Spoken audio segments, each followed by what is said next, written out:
Restore and recovery tactics. And this nugget will discuss what it takes to get back stuff that you've lost. You've got some really important files that you need to keep track of. You can't lose them. First of all, you've got control files, which are read during the mount stage of starting up. They're also read during the whole time the database is up. They're written to. Every time the SCN number changes, that control file is read and written to. If you lose one or more of those control files, then you need to retrieve them back somehow. The same with your redo logs. Those are used for recovery.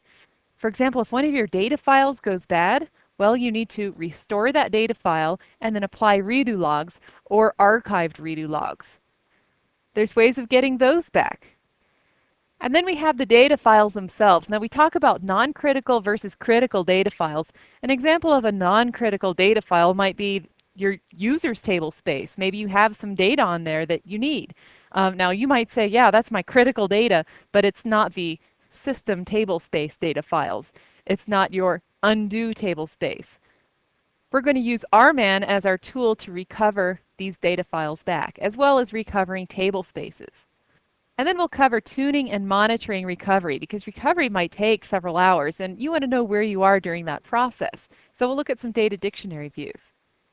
What would happen if you were to lose your wallet and you have the ledger for your checkbook in there? What would you do? Would you just guess how much is in your checking account? Probably not. Well, what I would do is I would immediately call my bank and tell them to halt everything. And then the next thing I'd probably do is grab the last statement that they sent me, see how much was in there, and then possibly call them up and resolve the rest of my checkbook. For example, apply any of the charges that have been on my account since my last statement.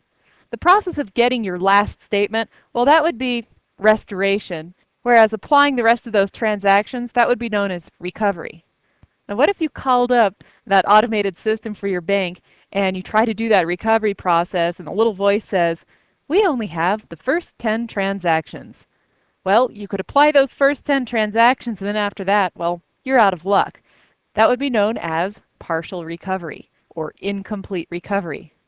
These are very important terms as far as databases are concerned. We use these words all the time: incomplete recovery, complete recovery. So in this nugget, I'll show you how to do something as small as just recovering a little data file or an SP file or your control file, or we can, restore and recover the whole database. It's really important to understand the startup process of your database. Let's review this a little bit. Let's assume that your database is completely shut down and you type in startup. What happens at that point? Well, the first step is the no mount stage. That's where the SP file or the initialization parameter file is read. If you're on Unix or Linux, Oracle's going to look in your Oracle Home DBS directory. If you're on Windows, then it's Oracle Home Database directory. So it's during this phase that not only is this file read, but it looks at the entry called control files, and then during the mount stage, it's going to read the control files. During the no mount stage, the background processes and the memory structures are started up. So your instance is started. Then what happens in the mount phase? Well, like I said, the control files are read. What's in those control files? Well, it has the locations of all your data files, your redo logs. It contains information about the SCN number, so everything stays in sync. So if all of the control files are not found, then this stage fails. Or if your control file is out of sync, then it fails. And then the last stage, Oracle opens up the data files and the database is open for the public. If the redo logs or data files, if those things are not where the control file says they are, then this stage will fail. You can always see which stage you are in by doing a select status from $v instance. If the status says started, then it means you're in no mount mode. If it says it's mounted, you're in mount mode, and of course if it says it's open, then it's open. And Oracle will almost always give you a pretty good indicator if something needs to be restored or recovered. Let's first of all talk about what to do when you lose one of your control files. Now, hopefully you have your control files multiplexed, and the whole reason for having them multiplexed on different disks is in case you do have media failure. I mean, it's a really easy fix. If you're missing a control file in that scenario, all you need to do is copy it from one of the good control files. If you start up your database and you get an error about reading the control file, it means that you've succeeded in the no mount stage, but when you try to mount the database, that's when it failed. At that point, you could type in show parameter control underscore files, and it's going to show you the location of where it's expecting to see those control files. Because remember, there's an initialization parameter in your SP file or in your initialization file that says where those are. I happen to remember where mine are, and they were under the Oracle product 10.2.0 Oradata ORCL2 directory, and here are my control files. So I'm going to go ahead and delete one of my control files. Now, if you try to do this right now, if your database is up, you'll get an error. I made sure to shut my database down first to simulate this. In the real world, you might have control files that just flip out, go bad, or magically disappear. So I'm just going to go ahead and send this to the recycle bin, and now it's gone. Let's go ahead and start up. We'll do SQL plus / sysdba, and we'll attempt our startup. Error in identifying our control file. Check alert log for more info. And it's in that alert log that it's going to tell us exactly which one it's missing. I'm going to go up to my operating system level and go to my Oracle home. Actually go up one directory. And then to the admin ORCL2 bdump. And let's look at the contents of our alert log. And it's here at the very bottom that it tells us it's looking for control 02. All we need to do is copy one of these, paste it in here, make sure it's named correctly. In Windows, the case sensitivity doesn't matter, but in Unix and Linux, it does. I'm going to be consistent anyway, though. Control 02.ctl. We go back to our window. Let's do a select status from $$ instance. And it started. Let's try to get into the mount mode. Alter database, mount. This time it will succeed.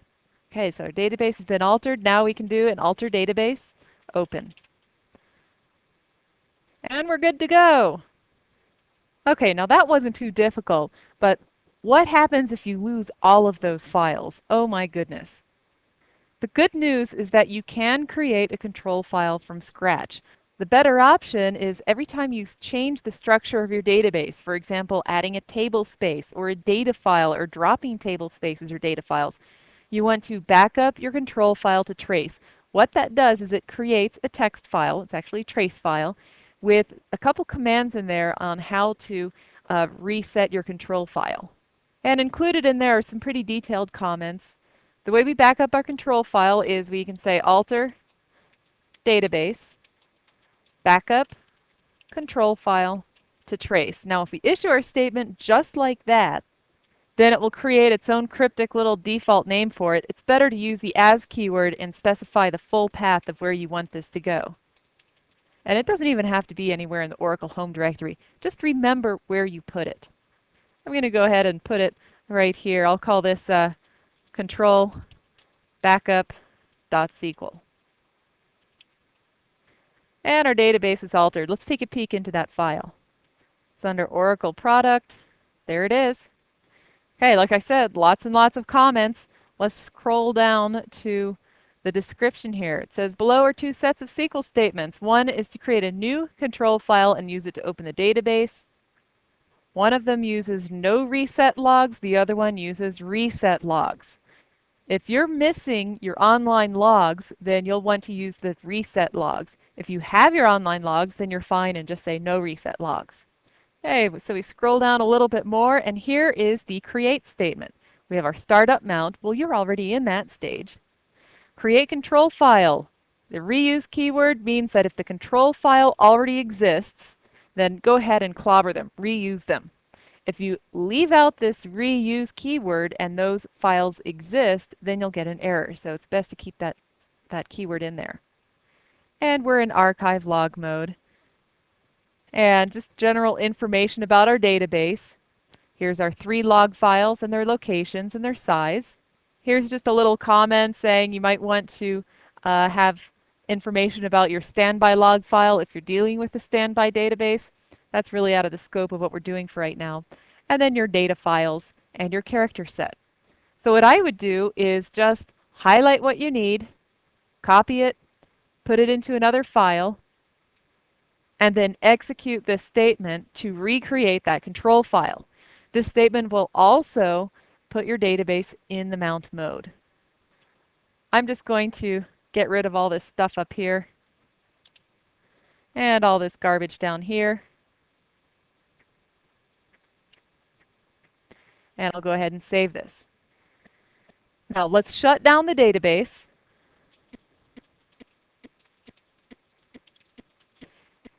I'm going to get rid of all those control files, and then I'll show you how to do this.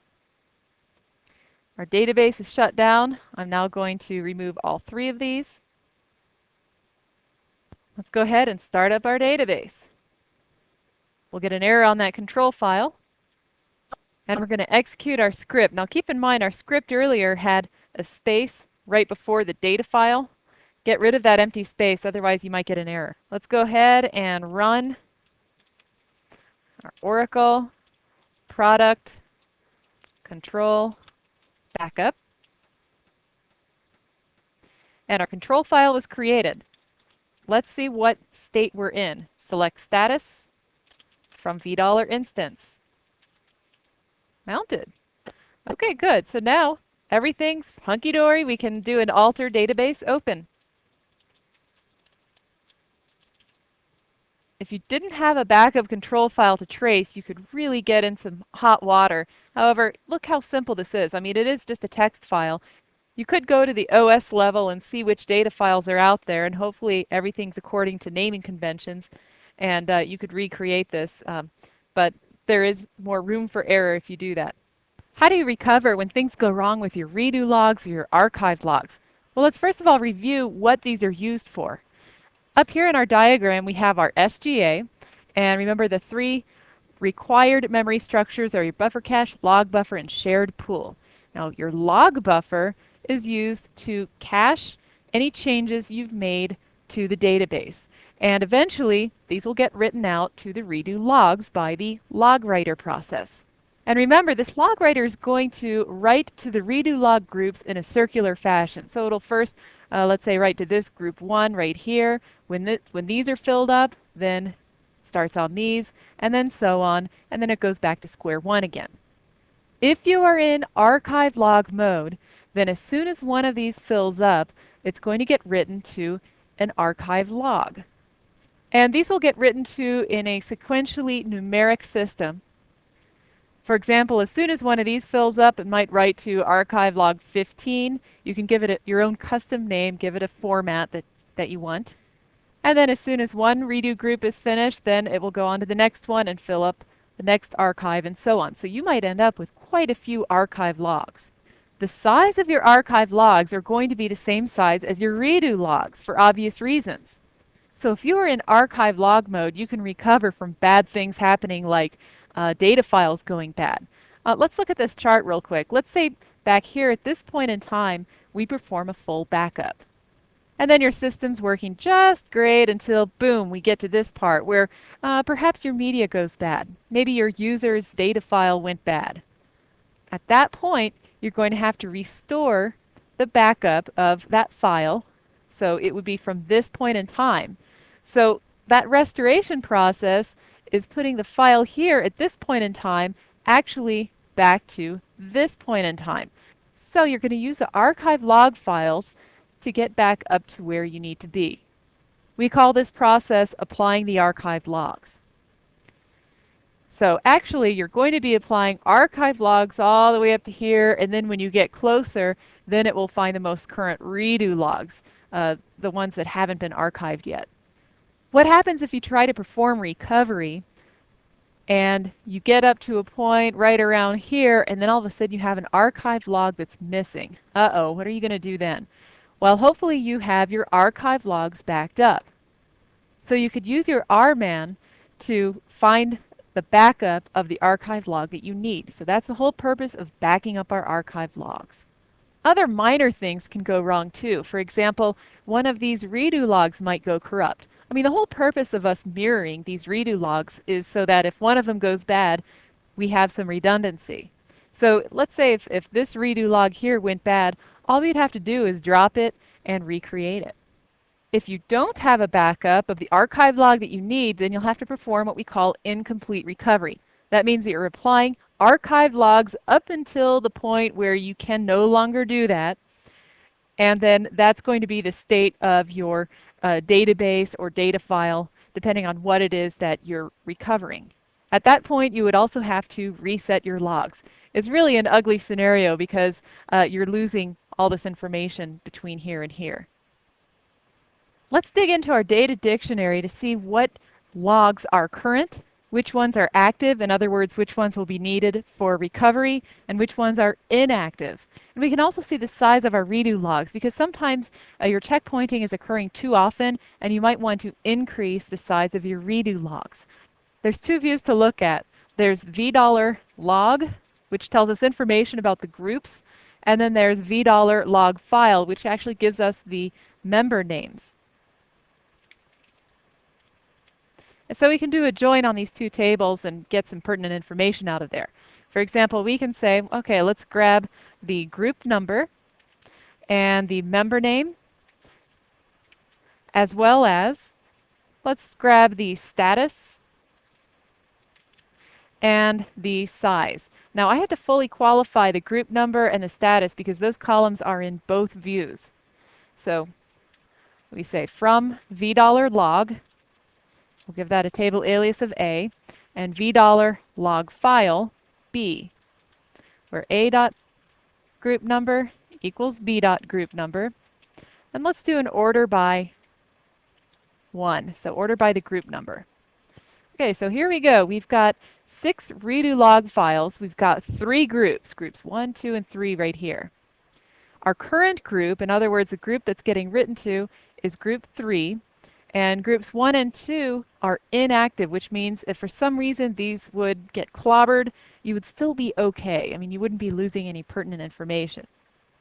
And all of these log files are about 50 megabytes. So let's say that we needed to change the size of these redo log files to something larger to make our checkpointing occur less often. There's a couple ways we could go about this. We could add more redo groups with larger members, or we could modify the existing ones. I like to do the drop and add. It just makes a little more sense to me. Keep in mind that your current logs cannot be dropped. So you're going to have to force a log switch to do that. If you want to drop a group, you can say alter database, drop, log file, group, and let's drop group 1. Remember, you always have to have at any given point at least 2 groups. So let's recreate this group 1 with larger size. Now we do another alter database. Add log file group 1. And in parentheses, the names of our files. You can actually call them a different name if you want. For example, I'll get rid of the preceding 0 in there. So here we'll go ahead and do a copy and then a paste. Like this. And then, of course, our second member.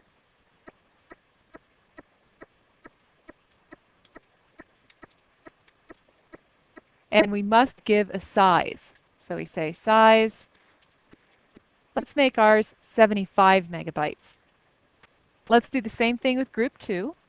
Alter database, drop log file group 2. And we'll go ahead and make a modification to our earlier statement, change that to 2, and right here as well, and change this to group 2. Now we want to do the same thing to group 3, but keep in mind that is the current group. Just to verify, we can say select group number and status from $log. Okay, group 3 is current, so we can say alter system switch log file. Okay, let's rerun this statement.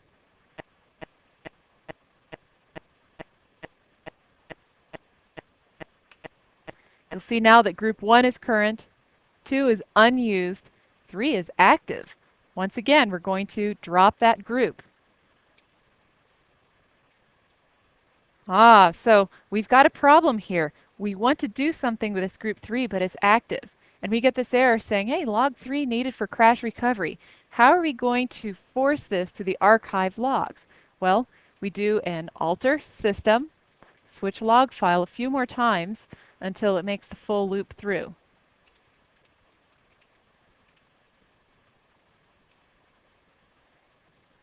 Then we can see the state. Select group number and status from $log. Okay, so group 3 is now inactive.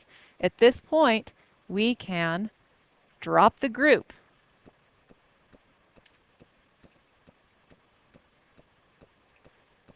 And just make this modification right here. And right over here.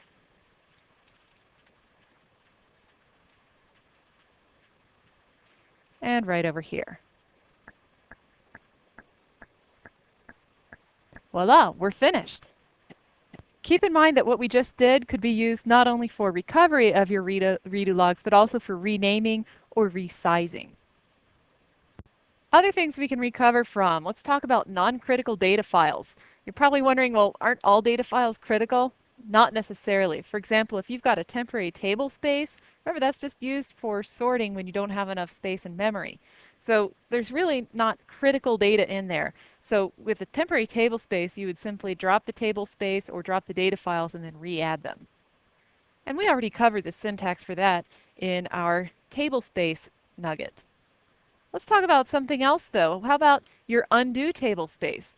For example, let's assume that you shut down the database in a normal manner, and when you start up again, for some reason your undo table space is just hosed. And you get an error when you start up.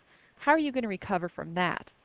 To simulate that scenario, I'm going to shut down my database in normal mode, and then I'm just going to rename the undo table space file. My database is shut down. We can do a select status from $instance, and it tells us Oracle not available. So let's go to our file system here, and we'll just rename this data file to something else. Let's just call it .bk at the end. Our undo table space won't be found when we start up the database. Now we perform a startup.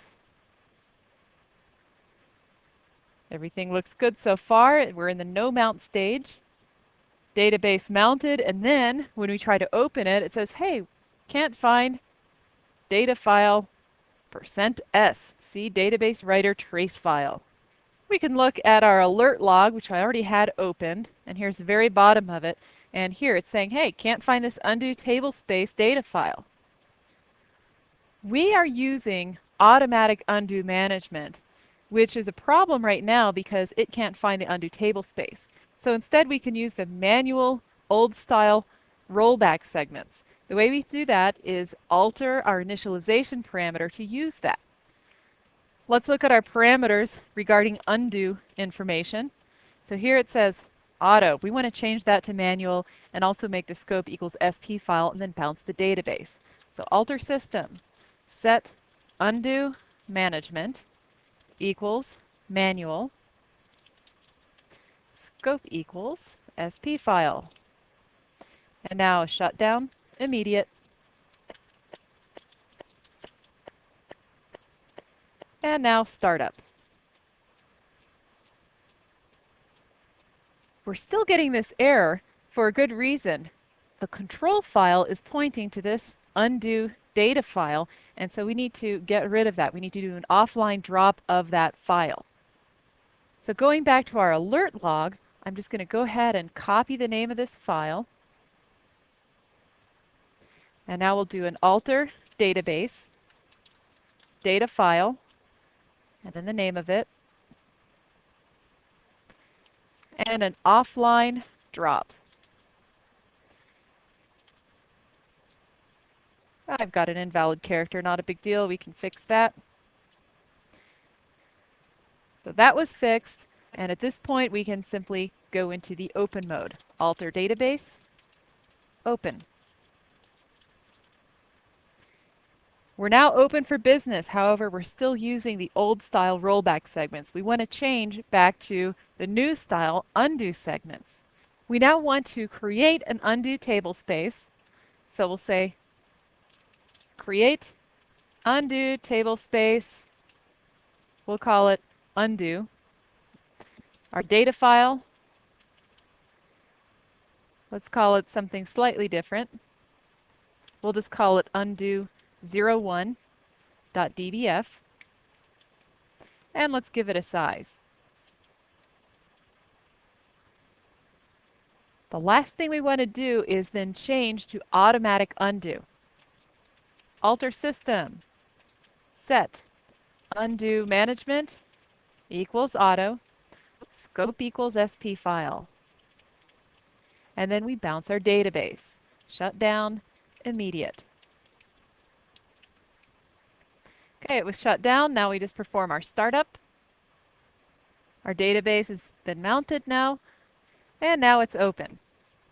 And let's see what table spaces we've got. We'll do a select table space name and contents from DBA table spaces.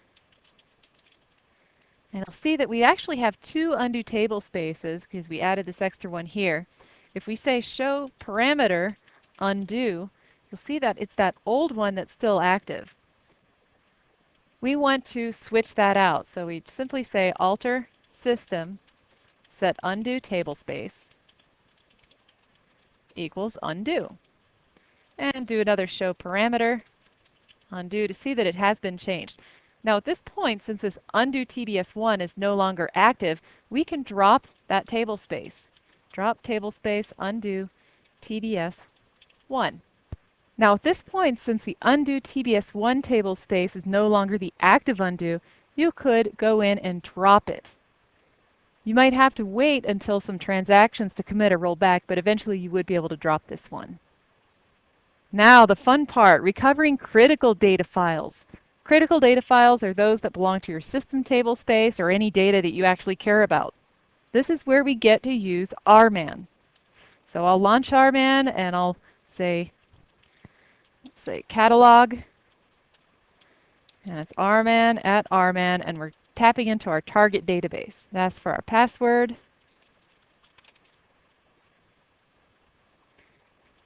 And we're connected. If you want to make sure that everything is backed up, you can simply say report need backup.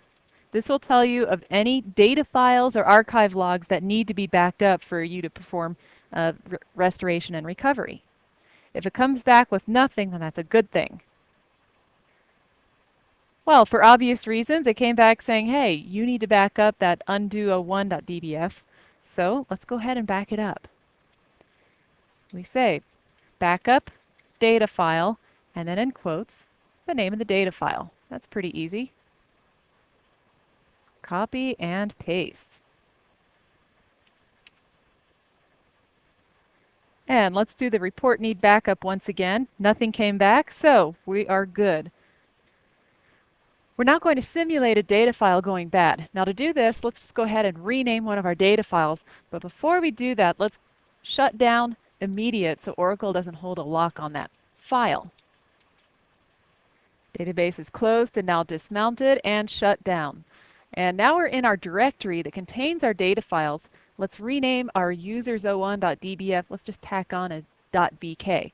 So when our database starts back up and our control file is looking for this data file, it no longer exists. We've renamed it. Now let's go ahead and start up.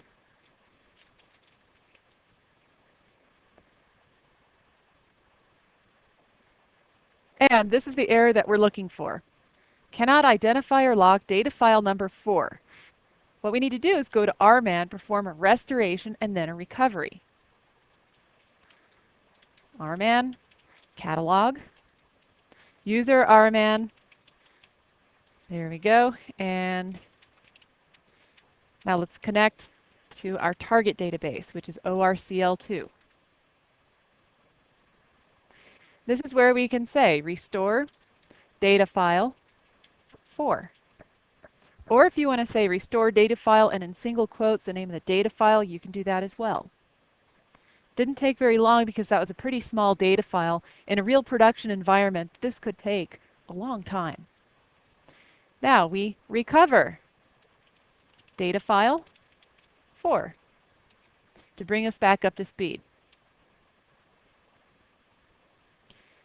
Now we're good, okay? Restore, recover. Let's go back to our SQL Plus. Actually, we can just type in exit because we host it out. And let's see which state our database is in. Select status from $, instance. Okay, we're in mounted mode. We need to go to the open mode. So alter, database, open.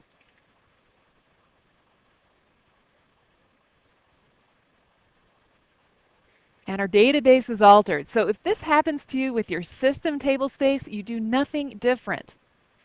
Now in our previous example, we performed complete recovery. We had everything we needed to recover. What if we're missing an archive log file and it's not backed up? Well, we're going to have to perform incomplete recovery, where basically we're missing some information from the point of failure. And so we're going to have to reset our logs and we will lose some information. I'm going to first of all make some modifications in my database so we have some stuff to put in our redo logs. So update scott.emp set sal equals sal times 1.05, and we'll go ahead and commit that. Now you'll see when we say select group number and status from $log that number 1 is current, and that's getting written to. If we do an alter system switch log file and do that a couple more times, and then do another select group number status from $log, you'll see that group number 1 is active. It contains stuff that is needed for recovery. Let's switch the log file about 2 or 3 more times to flush that to an archive log.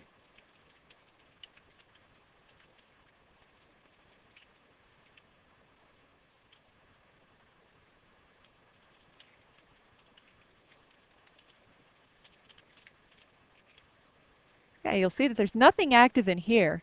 Now we can look at our archive log files and look at the status there.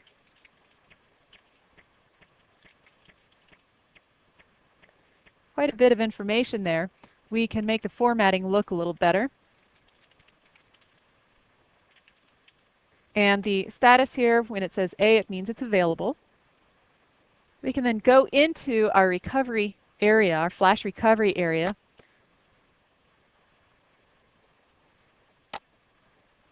Here's where all our archive logs are. Let's go to today's date. And we can organize this by date and time. And this archive log here is the most recent one. I'm going to go ahead and delete this.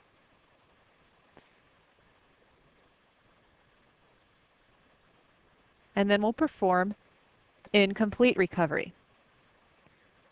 I'm going to shut down my database so I can rename that data file and simulate a corrupted file.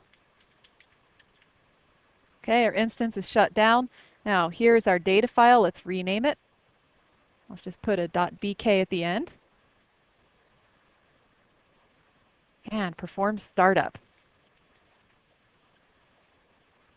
Okay, cannot identify or lock data file 4. Let's go to our RMAN.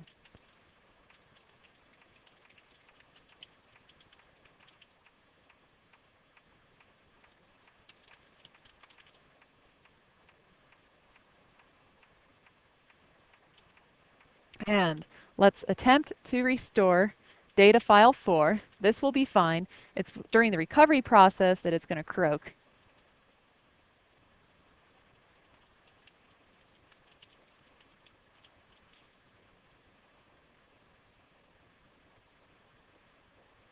And this is where it says, hey, can't find log thread 1 sequence 7. So the way we do this is we're going to run an rman block of code. We do that with the run command and put all of our lines of code inside the curly braces. And then we say set until log sequence, and it's complaining about number 7, thread 1. And then we need to allocate a channel. A channel is just a connection between rman and the target database. We're going to give it a name. Now when you have a standalone rman command, rman's going to automatically allocate a channel, but when you have a block of code like this, you have to manually allocate it. Let's just give it, you can give it any name you want to. And then for type, if you're using disk backups, you say type disk. If you're using tape, you say SBT. Then we say restore database, recover database, and then our last step is alter database, open, reset logs. That reset logs is really important. It means that we are performing incomplete recovery and we're pretty much starting over with the logs.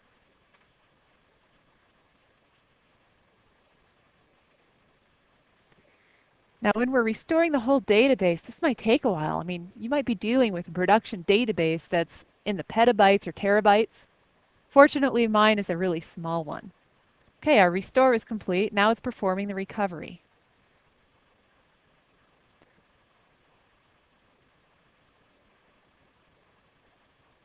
And it finished the recovery. Beautiful. And it tells us that a new incarnation of the database was registered. That's going to happen every time you do a reset logs. It's like having your database being reborn. It's a born-again database. At this point, do not forget to back up that whole database because you've made some modifications to the data file headers. Okay, so we back up the database. When this is finished, you are completely done with this process. Let's talk about tuning and monitoring recovery. Some operating systems have asynchronous I/O. In other words, on the native level of the operating system, there can be more than one process doing writing and reading to disk. Whereas other operating systems do not have that. For example, on most Windows boxes, we have only synchronous I/O. If that's the case, then we can set a parameter called dbwr IO slaves. And if you set that to something higher than 0, then basically you're simulating several processes running at the same time. So if you've got a backup or recovery process that you think is going to take a while, if it's rather large, then I would set that to a value higher than 0, like 4 perhaps. Now this parameter is also going to affect the database writer, writing from the buffer cache to disk. So you might need to increase your parameter called processes if it's set to something low. If you have this parameter set, then your backup and recovery operations are going to be using the large pool. If you don't have your large pool set, then it's going to then default to the shared pool. It's better to set the large pool. To tune the large pool size, there's actually a formula to do that. To calculate your large pool size, you're going to take the number of allocated channels. Remember, if you have a standalone statement like backup database, that's one channel right there. But if you have a rman block of code and you allocate more than one channel, then it can be 2, 3, 4, 5. Then you take that, multiply that by this figure down here. Now keep in mind, buffer size is not the buffer cache size. This is something completely different. This buffer size down here has to do with the way your I/O is being buffered. If you set your database writer I/O slaves between 1 and 4, then the buffer size is going to be a megabyte. If it's between 5 and 8, then it will be 512 kilobytes. And if it's higher than 8, then it'll be 128 kilobytes. So you just calculate this formula, and that's a good indication of how large your large pool size should be. Now, if you end up running out of size, of course, you can always increase it. This is just a rule of thumb. By the way, if you're performing tape backups, those are always going to be synchronous. There's a couple dynamic views that can help us find bottlenecks in our backup and recovery. We have, for synchronous, we've got $v backup sync IO, and it just tells us things such as the buffer size and the status of the channels. And then we also have $v backup async IO. So you can see which files things are getting written to and read from. My biggest piece of advice is if you're on a larger database using 10G, by all means, enable your block change tracking. Now, we already discussed that in a previous nugget. Remember, block change tracking just uses a file to keep pointers to all of the blocks in the database that have changed. Then when we're performing an incremental backup, we don't have to scan through each and every data block. We only go through the ones that are mentioned in that file. So just as a reminder to do that, we say alter database, enable block change tracking, using file, and then the full path of the file. And it can just be any file on your system. Okay? So let's review what we've covered in this nugget. We first of all started off with control files. When control files suddenly disappear or if they get corrupted, you can just copy one from another if a good one is available. Or if you don't have any that are good, then you can hopefully back up from your trace file that you produced earlier. If you don't have that, then of course you can attempt to reconstruct this by hand. It is very tedious, but it is possible. Recovering your redo logs. Well, if you have redo members that are missing, you can recreate them. As long as you have one member in the group that's there, you can just copy them. Or you can drop groups completely and re-add them. There's lots of options there. Then we recovered non-critical data files, such as your temporary table space. We have two types of recovery. We've got complete and we've got incomplete, or point in time. Incomplete recovery is going to require that you reset your logs, and that's what we did down here. We did that with actually a critical data file. And whenever you perform that incomplete recovery, make sure that afterwards you immediately back up the whole database, because those data file headers have changed. And then the last thing we covered is tuning and monitoring recovery. We've got the dbwr IO slaves parameter that you can set if you're using synchronous IO. We've got some $v views to monitor what's going on. And make sure that if you're in 10G and you've got a larger database, that you enable block change tracking to save you a lot of time. Well, I hope this has been informative for you, and I'd like to thank you for viewing.